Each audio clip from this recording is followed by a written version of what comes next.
कहते हैं बिहार में बहार है, नीतीश कुमार है, तो फिर ये कौन है? कौन है वो छात्र जो आरा से लेके पारा तक?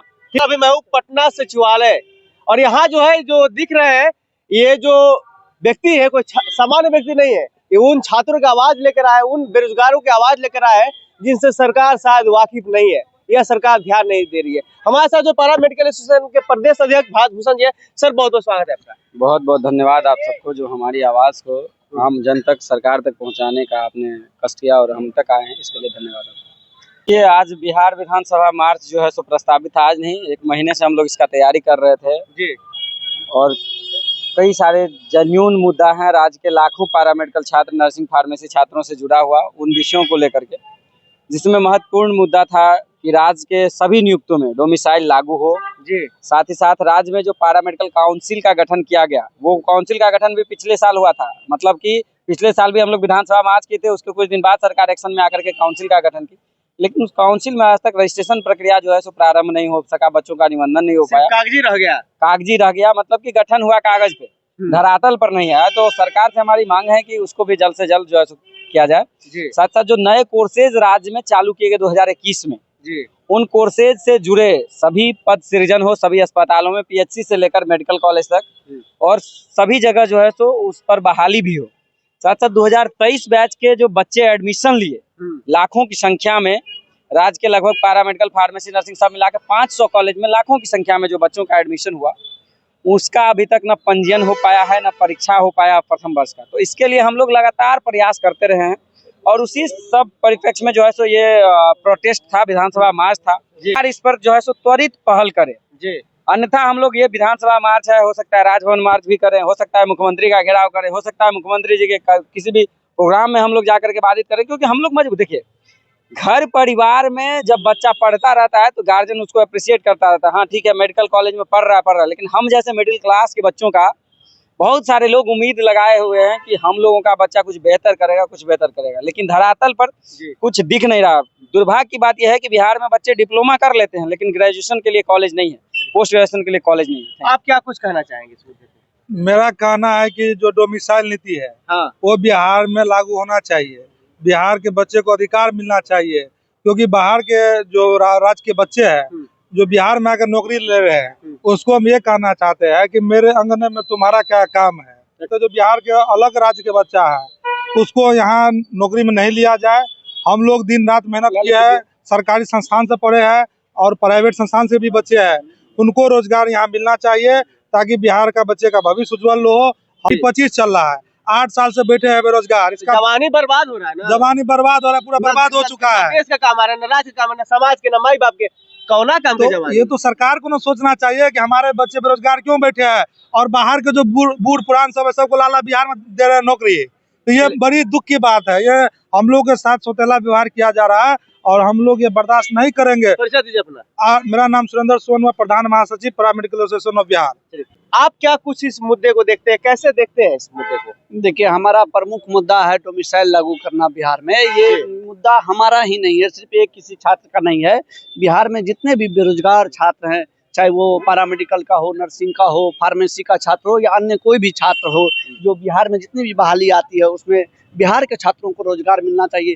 हर राज्य को अपने बच्चों के लिए सोचना चाहिए और हमारे बिहार सरकार को बिहार के बच्चों के लिए सोचना चाहिए। क्षेत्रवाद नहीं बढ़ेगा इससे? बिल्कुल, देखिए हम युवा है, जब अपने घर में बेरोजगारी है, आज देश में बिहार में देश में अगर बिहार की हम लोग बात करें तो बेरोजगारी चरम सीमा पर है, और जब आपके यहाँ पद खाली है तो पहले अपने बच्चों को बेरोजगार जो है उनका बेरोजगारी दूर करना चाहिए, वो दक्ष है उनको नौकरी देना चाहिए, उसके बाद अन्य राज्यों को देना चाहिए। आशुतोष नंदन, प्रदेश कोषाध्यक्ष paramedical association of Bihar. Tejashwi ji भी यही बात कर रहे हैं डोमिसाइल का, जो नेता प्रतिपक्ष है, मानते इस बात को कि आपका उनका सोच मिल रहा है? देखिए, मेरा तो ऐसा मानना नहीं है, क्योंकि वो भी पक्ष में रहे हैं और वो भी सत्ता में रहे हैं। जिस समय सत्ता में रहे थे उस समय क्यों नहीं मतलब डोमिसाइल नीति का बात किए। देखिए, सत्ता का देखिए मलाई और सत्ता का सुख सब कोई लेना चाहता है। कहावत है, मीठा खाए गप गप और तीखा खाए थूक थूक। और एक कहावत हम भी आपको बोल देते हैं कि दूर के खाए खाए और घर के गावे गीत, समझे ना।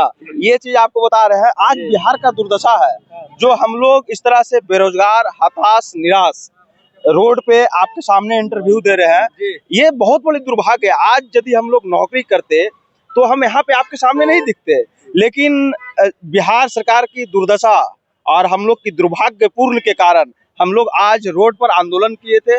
जो आंदोलन हम लोग का बहुत सफल रहा और हम लोग अभी सचिवालय में आए थे मिलने के लिए आप सचिव से, स्वास्थ्य विभाग से, उनसे भी बात हुई। उन लोगों ने मतलब गंभीर क्या आश्वासन मिला यहाँ पे? आश्वासन तो हम लोग का पॉजिटिव मिला, लेकिन देखिए क्या पॉजिटिव तो होता है, ए पॉजिटिव, बी पॉजिटिव, सी पॉजिटिव। सरकार तक बात पहुंचाएगी, बोर्ड तक बात पहुंचाएगी। अब देखिए ये क्या होता है, डेडलाइन फिक्स नहीं हुआ है, कोई डेडलाइन फिक्स नहीं हुआ। लेकिन हम चाहते हैं कि बिहार में जितने भी मतलब छात्र एवं छात्राएं पारा मेडिकल का हो, उसकी बेरोजगारी दूर हो और डोमिसाइल नीति लागू कर, ताकि 100% मुख्य मुद्दा मैं समझ पा रहा हूँ आप लोग का डोमिसाइल का ही है। बिल्कुल मुख्य मुद्दा डोमिसाइल है।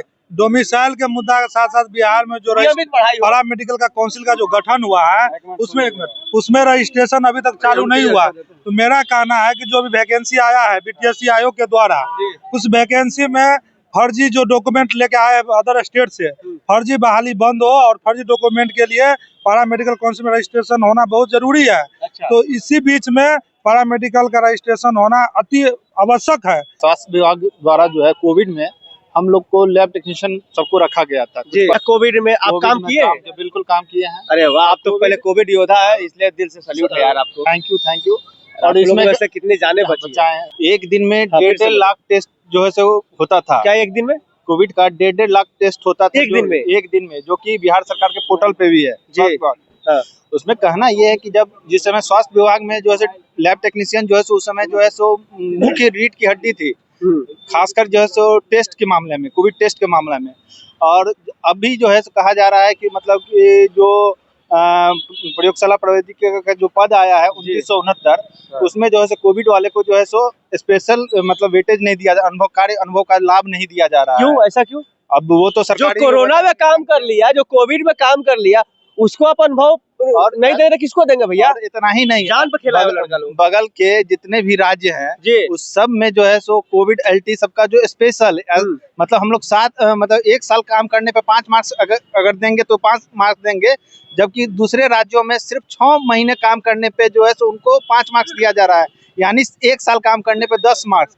बगल के उत्तर प्रदेश में, झारखंड में, फिर से उत्तराखंड में, एमपी में जितने भी नियमित नियुक्ति आई हैं सब में जो है सो कोविड एलटी को स्पेशल वेटेज दिया गया है और यहाँ तो कार्य अनुभव का लाभ भी नहीं दिया जा रहा है। मुद्दा पारा मेडिकल छात्र जो है ना, पारा मेडिकल एसोसिएशन एक बहुत बड़ा वोट बैंक है, सरकार की नींव हिलाने का क्षमता रखती है। सरकार को छात्रों की जब आपको पता हो ना, जब युवा डोला है ना, सरकार का सिंहासन डोला है। जब युवा बोला है, चुनाव जब से आ गया ना, तब से सरकार के लिए एक नया टेंशन है। हर रोज सड़कों पे कुछ न कुछ मामला आ रहा है और सबसे बड़ी बात यह है कि मामला युवाओं का ही आ रहा है। मैं भी युवा हूँ, मुझे भी सोचना पड़ता है भैया, इतना मामला आ रहा है। तेजस्वी जी अपने आप को कहते हैं आज बात करते हैं डोमिसाइल का, दुनियादारी का, तमाम चीजों का। भाई जब आप थे तब पिछलग्गू की तरह खाली चुपचाप रहते थे। आज भले आप कह रहे हैं कि हमने बहुत सारा काम कराया, वो ठीक है, लेकिन आप जब थे स्वास्थ्य मंत्री तो आपने क्यों नहीं बहाली की? आपके पास पूरा मंत्रालय ही था। तेजस्वी जी स्वास्थ्य मंत्री थे। एक बात इसमें भी बहुत बात करना होगा। तेजस्वी जी स्वास्थ्य मंत्री थे, बहाली आई थी माननीय मंगल पांडे जी के कार्यकाल में 2022 में। तेजस्वी जी स्वास्थ्य मंत्री बने, उस बहाली को कैंसिल कर दिया। जबकि सोच लीजिए कि जहां अस्पतालों में व्यवस्था दुरुस्त करना था, उस नियुक्ति प्रक्रिया को पूरा करना था, तो तेजस्वी जी रद्द कर दिए। अब उनकी क्या दुविधा रही होगी कि हो सकता है पुरानी सरकार था इसलिए उन्होंने रद्द कर दिया, उनका दुर्भावना हो या कुछ भी हो, लेकिन उनको उस बहाली को पूरा करना चाहिए। बच्चों करियर का सवाल था ना। आप राजनीति के भेंट चढ़ गए, एकदम राजनीति का भेंट चढ़ गया। नहीं तो अभी तक हम लोग कहीं ज्वाइन कर लिए रहते हैं। जो लड़के आज खड़े हैं सड़क पे, इनको होना चाहिए था हॉस्पिटलों में, अस्पतालों में, लेकिन आज सड़क पे धरना दे रहे हैं। और सरकार किसी की, इनका सरकार से मतलब नहीं है, ना विपक्ष से ना सत्ता पक्ष से, इनको मतलब है अपने मुद्दे से। और डोमिसाइल का मुद्दा एक जेन्युइन मुद्दा मुझे भी लगता है कि हो सकता है, क्योंकि जब अपने घर में होगा अनाज एक्स्ट्रा तभी हम पड़ोसी को दे पाएंगे।